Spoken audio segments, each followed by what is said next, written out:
Hey guys, അപ്പോൾ ഞമ്മന്ന് വിചാരിച്ച് പുറത്ത് പോയിട്ടൊരു നോമ്പ് തുറയാക്കാന്ന് വിചാരിച്ച്.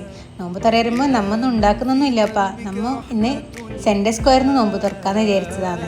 അങ്ങനെ നേരെ സെൻറ്റർ സ്ക്വയറിലേക്ക് വിട്ട് ക്ലാസ്സെല്ലാം കഴിഞ്ഞിട്ടായിട്ട് എന്നിട്ട് അടയെ പോയിട്ട് അടയെ ഇരുന്ന് കുറച്ച് സമയം പൂപ്പ ഉണ്ടായിട്ട് ആ പൂപ്പാനെ വെയിറ്റ് ആക്കുന്നുണ്ടായിന്. അങ്ങനെ പിന്നെ അടയെ കുറേ തള്ളി മറിച്ച് പിന്നെ തള്ളി മറിച്ചതിൽ റിമിക്ക് തലവേദനയിൽ വന്നിട്ടാ. അങ്ങനെ പിന്നെ പൂപ്പാനെ വെയിറ്റ് ആക്കിയിട്ട് അടയെ ഇരുന്നുകൊണ്ട് നിൽക്കുമ്പോൾ പൂപ്പ വന്നിട്ട് പിന്നെ പൂപ്പ വന്നതിന് ശേഷം നമ്മളെല്ലാവരും ഓർഡർ ചെയ്ത് ഫുഡിന് വേണ്ടിയിട്ട് അങ്ങനെ ഇതാ ഓർഡർ ചെയ്ത ഫുഡെല്ലാം വരിവരിയായിട്ട് വന്ന് അങ്ങനെ ബാങ്ക് കൊടുത്തിട്ട് നമ്മൾ നോമ്പ് തുറന്നിട്ട് ഇതാണ് നമ്മളെ കോമ്പോയിലുണ്ടായ സാധനങ്ങൾ. ഇതെന്തോ ഷവായിൻ്റെ കോംബോ ആണ് ഉണ്ടായിരുന്നത്.